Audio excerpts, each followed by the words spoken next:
ஓம் சாந்தி. குரூப்பில் உள்ள அத்தனை சேவாதாரி ஆத்மாக்களுக்கும் மகான் ஆத்மாக்களுக்கும் சாய் பாபா சாய் பாபாவை இரவை பகலாக கூடியவர்கள் அவருடைய குழந்தைகளாக இருந்து கொண்டும் இப்பொழுது நாம் இரவை பகலாக்கி கொண்டிருக்கின்றோம். பாபாவிற்கு துணையாக இருக்கின்றோம். அந்த வகையில் எல்லோருமே சரி அழகாகவும் அற்புதமாகவும் சேவை செய்து கொண்டு வருகின்றோம். ஸோ எல்லோருக்கும் வாழ்த்துக்கள். இந்த 18 நாட்களாக நல்லா சாந்தமாக எல்லோருமே பாபாவை நினைவு செய்திருப்பீர்கள். எல்லோருக்குமே வாழ்த்துக்கள். அந்த பாபாவுடைய கட்டளை நீங்கள் மீறாமல் நல்ல அற்புதமாகவும் அழகாகவும் ஸ்ரீமத் படி அழகாக பாபாவை வெளிப்படுத்திவிட்டோம். ஸோ அந்த வகையில் இப்பொழுது நாம் என்ன செய்ய வேண்டியதாக இருக்கின்றது? பாபாவை நினைவு செய்ய வேண்டும். பிதாஸ்தி அந்த நாள் என்ன சொன்னார் பாபா? நாம் உயர்ந்தவர் ஆக வேண்டும். யார் ஒருத்தரை கூட நினைவு செய்யக்கூடாது. அவர் எப்பேற்பட்ட ஆத்மாக்கள் இருந்தாலும் சரி, எவ்வளவு பெரிய ஞானம் பேசினாலும் சரி, அவர் பக்கமே இருக்கக்கூடாது. காரணம், அந்த ஞானத்தை யார் கொடுத்தவர்? சிவபாபா கொடுத்தவர். அதனால் சிவபாபாவிற்கு தான் எல்லா மகிமையும் அப்படி என்று தெளிவாக புரிய வைத்து விட்டார். ஸோ அந்த வகையில் நாம் எல்லாரும் என்ன செய்ய வேண்டும்? அந்த அமைதியினுடைய கோபுரத்தையும் அந்த சுகத்தினுடைய கோபுரத்தையும் நாம் நினைவு செய்து நாம் உயர்வாக இருக்க வேண்டும், முயற்சி செய்ய வேண்டும். அதனால் தன்னை ஆத்மா என்று புரிந்து கொண்டு மகாவீரராகி நாம் மாஸ்டர் சாய் பாபாவாகி இரவை பகலாக கூடிய அந்த சேவை செய்ய வேண்டும். தெய்வீக ராஜ்யம் வர வரைக்கும் நாம் படித்து கொண்டு தான் இருக்க வேண்டும். புது பாயிண்ட் சொல்லி கொண்டு தான் இருப்பார். ஸோ அந்த வகையில் அந்த ஞான கடல், சுகக்கடல், அன்பு கடல் எல்லாவற்றையும் நமக்கு கொடுத்து விட்டார். அவர் உண்மையான ரூபத்தை சொல்லிவிட்டார். அதனால் நாம் இப்பொழுது எல்லோரையுமே சரி சகோதரன் சகோதரி என்ற அந்த உணர்வோடு நாம் அவரிடமிருந்து பேரன் பேத்திகளாக இருந்து சிவபாபாவிடம் ஆஸ்தி அடைந்து கொண்டிருக்கின்றோம். முயற்சி செய்ய வேண்டும், சாட்சியாக இருந்து பார்க்க வேண்டும். அதனால் இந்த ராஜயோகத்தின் மூலமாக நாம் ஜீவன் முக்தி அடைய வேண்டும்.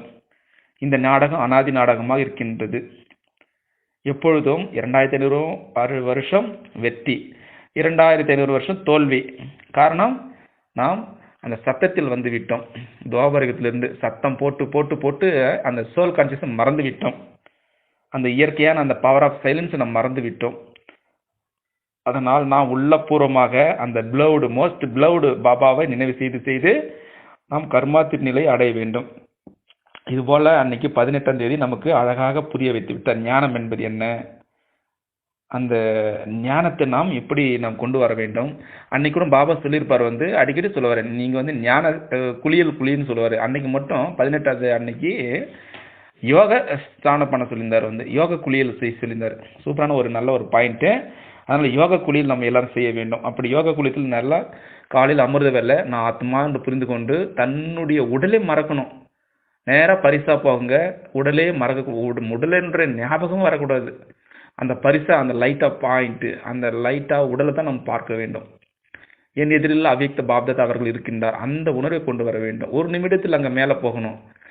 எங்கே? பரந்தாமத்தில் ஸ்டார், லைட்டாக பாயிண்ட், விதவிதமான ஜோதி சுரூபம். இப்படியாக அந்த பரந்தாமத்தில் விதவிதமான ரூபத்தில் பாபாவை பார்க்கணும். ஞான சுரூபமாக பார்க்கணும், அன்பு சுரூபமாக பார்க்கணும். அப்படி பார்க்கும்பொழுது நம்ம உடலை மறந்துடுவோம். ஸோ பாவங்கள் அழிக்கப்படுகின்றது அங்கே. ஸோ இதுபோல் நம்ம முக்கியமான பாயிண்ட் நம்ம எடுத்து அந்த யோக குளியில் நம்ம செய்ய வேண்டும். அப்பொழுது கர்மாத்தின் நிலை ஈஸியாக அடைந்து விட்டு நாம் மேலே போய்விடலாம். இதுபோல் அந்த ஞானம் என்ற வருமானத்தை நாம் சம்பாதித்து நாம் எங்கே போகணும்? சுகதாம அந்த கோபுரத்துக்கு போக வேண்டும். அதனால ஞானம் என்ற வாழை ஷார்ப்பாக இருக்கணும். கத்தி இருக்கு, யோகம் நல்லா பண்ணுறோம், அந்த கத்தி நல்லா இருக்குது, அதோட ஷார்ப்பு, அந்த கூர்மையெல்லாம் வெட்டவே முடியாது யாருமே. அதனால் இந்த ஞானம் ஷார்ப் இருந்தால் தான் அந்த யோகத்தின் மூலமாக நம்ம எல்லாருமே வின் பண்ண முடியதாக இருக்கின்றது இந்த கலியுகத்தில். ஸோ அதுபோல் பாபா நமக்கு அந்த மாதிரி அன்றைக்கி 18 அன்னைக்கு சூப்பராக ஒரு குழந்தை போல் நம்மளை பாவித்து அருமையாக நாம் சம்பாதித்து கொண்டிருக்கின்றோம் இந்த சங்கமகத்தில். அதனால் நம்ம அலங்காரம் இங்கே செய்ய வேண்டும். நம்முடைய ஆத்மாவுடைய அலங்காரம் அழகாக செய்ய வேண்டும். நம்ம எவ்வளோ மணி இருக்குதோ, நம்ம எவ்வளோ பங்களா இருக்குதோ அப்படியெல்லாம் விட்டுட்டு தன்னை ஒரு ஆத்மா என்று உணர்ந்தாதான் பாபாவை பிடிக்க முடியும். அந்த பவர் ஆஃப் சைலன்ஸ் கொண்டு வர முடியும். இல்லைன்னா கண்டிப்பாக பாபாவை பிடிக்கவே முடியாது. நாம் எப்பொழுதும் பாபாவை அவர் எப்படி அமைதி சொரூபத்தில் இருக்கின்றாரோ அதே போல் நாமும் அந்த சொரூபத்தில் கொண்டு வர வேண்டும். அப்பதான் பாபாவை பிடிக்க முடியும். எல்லாம் அவரும் பிடிக்க முடியாது. அவர் ஓடிட்டே இருப்பார், பறந்துக்கிட்டே இருப்பார் அதனால வரக்கூடிய நாளத்தில் நாம் என்ன பண்ணணும், யோகயுக்தமாக இருந்து யுக்தியாக இருந்து ஆத்ம ஸ்திதியில் இருந்து வரக்கூடிய அந்த டென்ஷனான ஒரு ஸ்திதி வரப்போகுது.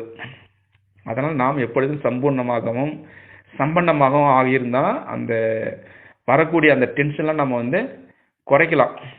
சில சமயத்தில் நிறைய ஆத்மாக்கள் நம்முடைய பக்கத்தில் சென்று போவாங்க அப்படிலாம் அன்றைக்கி அழகாக புரிய வச்சார். நம்ம நிறைய சென்டர் இருக்குது, லைட் ஆஃப் சென்டர் இருக்குது, கீதா பார்சல் இருக்குது. சில ஆத்மாக்களில் அங்கே ஏதோ வைப்ரேஷன் வருது, எங்கேயோ ஒரு அமைதியினுடைய சொரூபம் கிடைக்குதுன்னு சொல்லிட்டு அங்கே கொஞ்ச நேரம் நின்றுட்டு போவாங்களாம். அந்த மாதிரி சுச்சுவேஷன்லாம் வருமா. அதனால் நாம் எப்பவுமே சுதந்திரமாக இருந்து கொண்டு அந்த மகிழ்ச்சியை நாம் அவர்களுக்கு கொடுக்க வேண்டும். அவர்கள் பயத்தில் வருவார்கள், டென்ஷனில் வருவார்கள். அதனால் அவர்கள் எப்பொழுதுமே அந்த அமைதியை நாம் கொடுக்க வேண்டும். அப்பொழுது அவர்கள் டென்ஷன்லாம் போய்விடும் அப்படி என்று அழகாக அன்றைக்கி புரிய வைத்தார் 18 அன்னைக்கு. அதுபோல் நம்ம முழுவதுமாக சம்பூர்ணமாக இருக்க வேண்டும். அது என்னதான் நடக்கட்டும், நான் அமைதி சொரூபம், நான் அமைதியினுடைய கோபுரம். அதனால் நாம் எல்லோருமே சக்திசாலியாக இருந்து எல்லா கிரணங்களும் நம்ம உடம்புல வச்சுருக்கணும், நம்முடைய ஆத்மாவில் வச்சுருக்கணும். யாரை பார்த்தாலும் அந்த ஒரு புன்முறிவல், அந்த சிரிப்பு நம்ம அவர்களுக்கு கொடுக்க வேண்டும். அந்த மாதிரி பிரச்சனைலாம் வரப்போது கடைசி நிலை. நாம் அதனால் ஊக்கம் உற்சாகத்தோடு இருந்து பாபாவுடைய நினைவிலிருந்து எல்லா சக்திகளும் ஸ்டாக்காக வச்சுருக்கணும். அப்படியே எப்படி மளிகை கடையில் எப்படி அந்த சரக்குலாம் எப்படி கொடுத்துட்டே இருப்பாங்க, கேட்க கொடுத்துட்டே இருப்பாங்க அதை போல் நம்ம அந்த அமைதி, அன்பு, சுகம், ஞானம் எல்லாம் ஸ்டாக் வச்சுருக்கணும், இப்போ சேர்த்து வச்சுருக்கணும் எல்லாமே. ஸோ அதுபோல் அன்றைக்கி 18 அன்னைக்கு பிதாஸ்ரீ அவருடைய மகாபாகியத்தை நம்ம படிச்சிருக்கின்றோம். அதுபோல் நேற்று கூட அவ்யக்த ரிவேஸ் முரளி தன்னை ஒரு ராஜயோகின்றி சுய ராஜ்ய அதிகாரியாக இருந்து யோகியாக இருந்து கர்மயோகியாக இருந்து அழகாக புரிய வச்சிட்டார். தன்னை எப்பொழுதும் எந்த ஒரு சேவை செய்தாலும் தன்னை ஒரு ஆத்மா என்று நினைக்க வேண்டும். அப்போ தான் அந்த கர்மம் சிரேஷ்டமான கர்மம் மாறும். ஏன்னா நம்ம ஆத்மா ஸ்திதினா நம்முடைய ஆத்மாவுடைய உண்மையான குணம் அன்பு, அமைதி, சுகம், சாந்தி.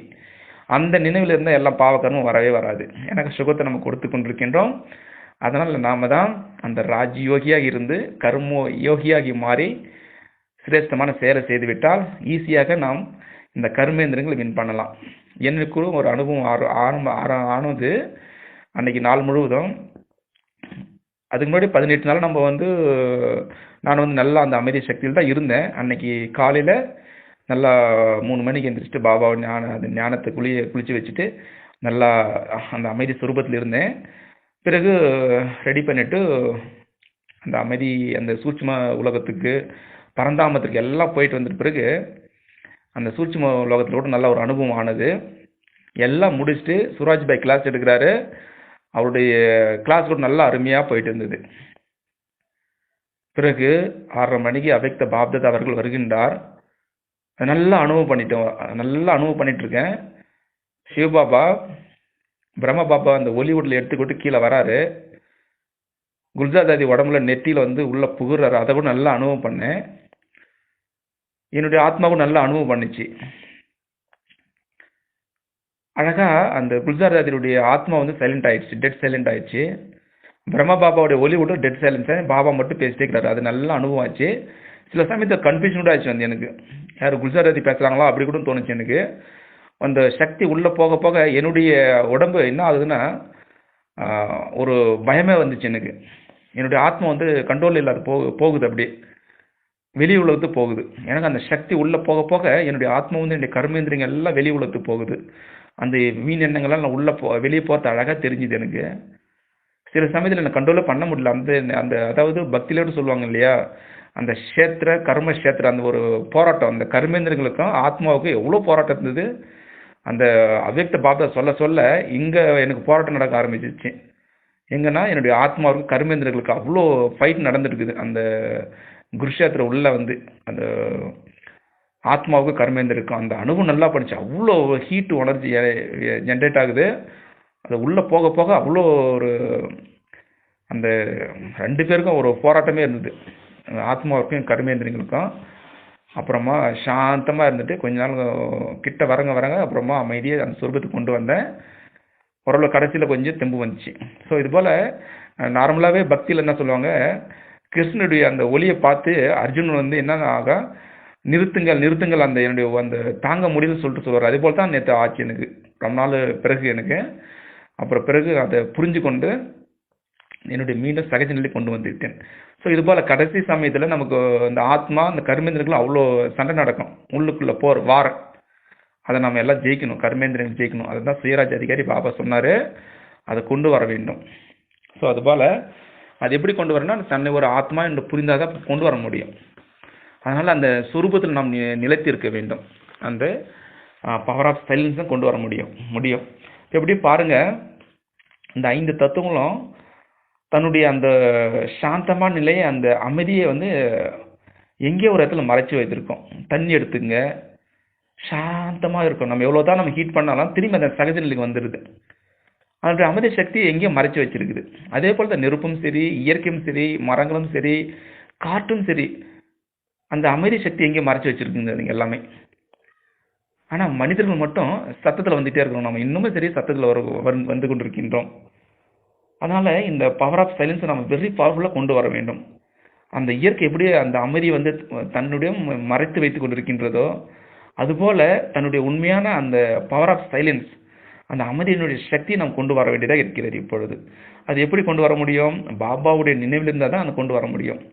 எப்படி அந்த இயற்கைகள் எப்பொழுதுமே தன்னுடைய நிலையை மாற்றிக்கொள்ளாமல் இருக்கின்றதோ, அதே போல் நாமளும் அந்த இயற்கையான அந்த அமைதியை அனுபவம் செய்ய வேண்டும். இந்த பவர் ஆஃப் சைலன்ஸ் அதை நம்ம டேஸ்ட் பண்ணிட்டோம்னா, ஒரு டைமு அந்த பரமாத்மாவுடைய அந்த அமைதியை நம்ம டேஸ்ட் பண்ணிட்டோம்னா, கண்டிப்பாக அந்த உலகில் நம்ம அந்த மனம் ஈடுபடாது. நார்மலாகவே சோலுக்கு வந்து அந்த அமைதியினுடைய டேஸ்ட் தான் பிடிக்கும். அதே போல் அந்த சத்தத்தில் வந்தோன்னா கண்டிப்பாக அவர்கள் வந்து அந்த பாடி கான்சியஸ், அந்த தேகம் தான் வருவாங்க. அதனால் நம்ம எப்பொழுதுமே அந்த இயற்கை எப்படி இருக்குதோ, அந்த இயற்கை அந்த 5 தத்துவங்கள் எப்படி அந்த இயற்கை அனுபவம் செய்கின்றது அமைதியை, அதுபோல் நாமும் கொண்டு வர வேண்டும். இந்த உடம்பில் கர்மேந்திரர்களுக்கு நான் எஜமானாக இருக்கின்றேன், நான் இந்த உடம்பிற்கு அரசனாக இருக்கின்றேன், நான் இந்த உடம்பிற்கு அமைதியினுடைய சக்தியாக இருக்கின்றேன், அப்படி நாம் கொண்டு வர வேண்டும். இந்த அமைதியை நம்ம அனுபவம் செய்து விட்டால் கண்டிப்பாக அந்த இயற்கை என்னென்ன, அந்த அமைதியினுடைய அந்த வாய்ஸ் நம்ம கேட்கலாம். அந்த இயற்கை என்ன பேசுது, அந்த காற்று என்ன அந்த அமைதியே பேசுது அப்படின்ற அந்த வாய்ஸ் கூட நமக்கு கண்டுபிடிக்கலாம். பரமாத்மாவுடைய அந்த அவருடைய நினைப்போடு நம்ம கண்டுபிடிக்கலாம் பவர் ஆஃப் சைலன்ஸ் மூலமாக. அதனால் அந்த நிலையை நம்ம கொண்டு வர சொல்கின்றார் பாபா. அதே போல் இந்த பவர் ஆஃப் சைலன்ஸ் மூலமாக போன 5000 வருஷம் முன்னாடி நம்ம என்ன பேசணுமோ இதே ஆடியோவில் அந்த வாய்ஸ் கூட நம்ம கேட்ச் பண்ணலாம், அந்த பவர் ஆஃப் சைலன்ஸ் மூலமாக, இந்த அமைதியினுடைய சக்தி மூலமாக. அதனால் பாபா தான் அந்த பவர் ஆஃப் சைலன்ஸ் கொண்டு வாங்க, சத்தத்தில் போகாதீங்க, அந்த வெக்கத்திலேருந்து நீங்கள் அவ்யக்தமாக வாங்க, ஒரு நிமிடம் அந்த பயிற்சி பண்ணுங்க அப்படின்னு சொல்லிட்டு அடிக்கடி நம்ம பாபா புரிய வைப்பார் முரளியில். அதனால் அந்த ஸ்வீட் சைலன்ஸை நம்ம அனுபவம் செய்ய வேண்டும்.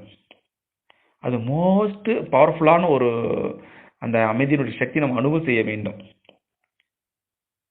ஏன் நிறைய பேர் வந்து பேசுகிறாங்கன்னா, காரணம் அவங்க வந்து அந்த ஈகோவை மறைக்கிறதுக்காக அந்த சத்தத்தில் வருவாங்க. பாருங்கள், மேடை பேச்செல்லாம் பாருங்கள், தன்னுடைய ஈகோவை மறைக்கிறதுக்காக அந்த சத்தத்தில் வந்து அவங்கள மறைச்சிடுவாங்க. நீங்கள் அதெல்லாம் அனுபவம் பண்ணலாம். அந்த ஈகோ, அந்த அகங்காரம் வந்து பூஸ்ட் பண்ணுற மாதிரி இருக்கும் அவங்களுடைய பேச்சு வார்த்தைகள். அதே போல் அந்த சோல் கான்சியஸ்ல இருந்தால் அந்த பவர் ஆஃப் சைலன்ஸ் நல்லா சைலண்டாக இருப்பாங்க எல்லாருமே. அதை நம்ம பார்க்கணும். வந்து ஏன் அவங்க வந்து அந்த சத்தத்தில் வராங்கன்னா, ரொம்ப சுயநலமாக இருப்பாங்க, கீழான நிலை இருக்கும்போது தான் அவங்க அந்த சத்தத்தில் வருவாங்க. அந்த மாதிரி நிலையை நம்ம கொண்டு வரக்கூடாது.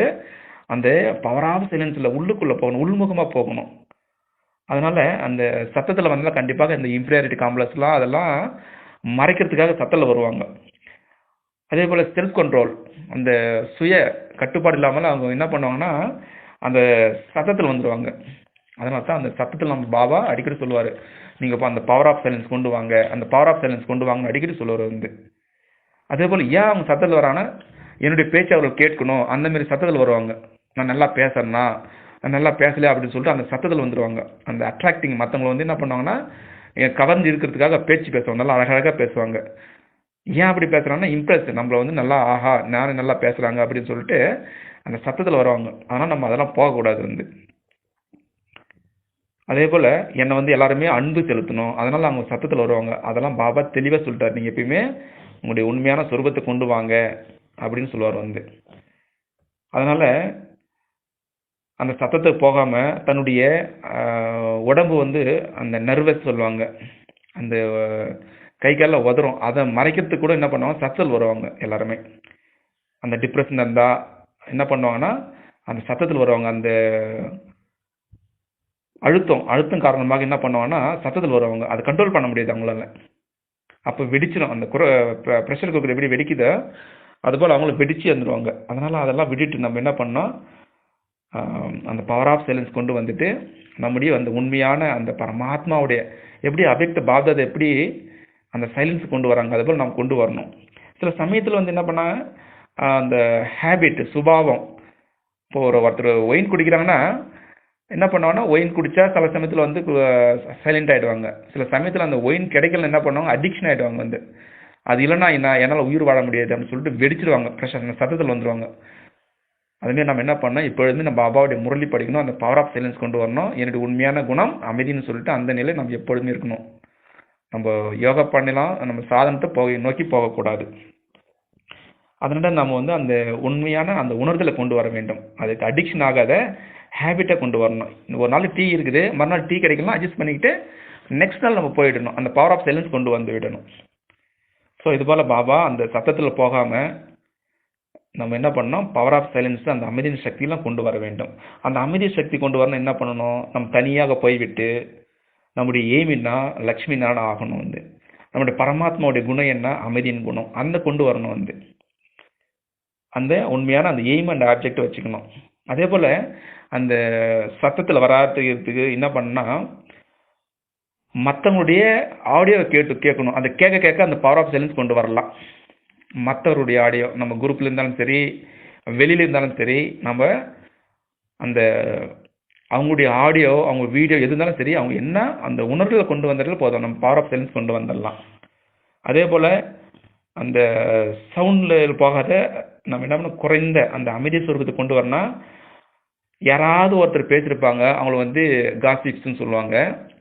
அதாவது அவங்கள பற்றி தவறான விஷயங்களை சொல்ல வேண்டியது, மற்றவங்களை பேச வேண்டியது, அங்கே நடந்திருக்கே இந்த விஷயம், அதை பற்றி 1 மணி நேரம் 2 மணி நேரம் அவங்க இப்படி வந்தாங்க இப்படின்னா அப்படின்னு கதை பேச ஆரம்பிச்சிடுவாங்க. அதெல்லாம் போகக்கூடாது. ஏன்னா சத்தத்தில் போகணும்னு அர்த்தம் அதெல்லாம் வந்து. அதனால் அதில் போகக்கூடாது வந்து. அதனால் மற்றவங்கள பற்றி எதுவுமே நினைக்கக்கூடாது வந்து. மற்றவங்கள பற்றி இவங்க அப்படி இருப்பார்கள் இப்படி அப்படிலாம் போகவே கூடாது. நம்ம தான் என்னுடைய உண்மையான குணத்தை அதில் கொண்டு வர வேண்டும். அதனால் எப்படி இந்த நேச்சரில் எப்படி போகுது, அந்த இயற்கையோடு போகுது, அது மாதிரி நாமும் அந்த இயற்கையோடு ஒன்றி போனால் ஒரு பாடல் கேட்கணும். அந்த இயற்கையான அந்த மெலோடிஸு எப்படி அந்த பறவைகள்லாம் சத்தம் போடுது பாருங்கள், நல்லா அழகாக இருக்கும். அந்த இயற்கையினுடைய சவுண்டு பாருங்கள். நான் முடிஞ்ச அந்த பாட்டு கூட ஒரு அனுப்புகிறேன், டவுன்லோட் பண்ணிவிட்டு அந்த இயற்கையை அந்த சவுண்டு அழகாக கேட்டு பார்க்கலாம். நல்லா அழகாக இருக்கும் அந்த இயற்கையினுடைய சத்தம். நம்ம அதை அனுபவம் பண்ணி பார்க்கணும். அப்படி அனுபவம் பண்ண நம்ம ஆத்மா சுரூபத்தை கொண்டு வரலாம், அந்த பவர் ஆஃப் சைலன்ஸ் கொண்டு வரலாம். ஸோ இது போல் நம்ம என்ன பண்ணோம், அந்த மற்றவங்களுடைய வாய்ஸும் கேட்கணும், அந்த இயற்கையினுடைய நேச்சரு, அந்த விலங்குகளுடைய நேச்சர், அது எல்லாமே அந்த வாய்ஸை நம்ம பார்க்க அந்த அமைதியினுடைய சுரூபத்தில் நம்ம கொண்டு வரலாம். ஸோ இது போல் நாம் என்ன பண்ணணும், தினம் அந்த இயற்கையோடு ஒன்றி அப்படி கொண்டு வரும்போது அந்த சோல் கான்சியஸ் கொண்டு வரலாம். சத்தத்தில் போகாமல் நம்ம உண்மையான அந்த அமைதியினுடைய கோபத்தை கொண்டு வரலாம். சரிதானே? இது போல் நம்ம வந்து அந்த இயற்கையோடு அந்த பாடலை கேட்டு அந்த உண்மையான அந்த சோல் கான்சியஸ் கொண்டு வரலாம். சரிதானே? அச்சா, ஓம் சாந்தி. எல்லா சேவாதாரிகளுக்கும் இனிய இரவு வணக்கம். மீண்டும் நாளை சந்திக்கலாம் பரிசாவினுடைய ராஜ்யத்தில். ஓம் சாந்தி.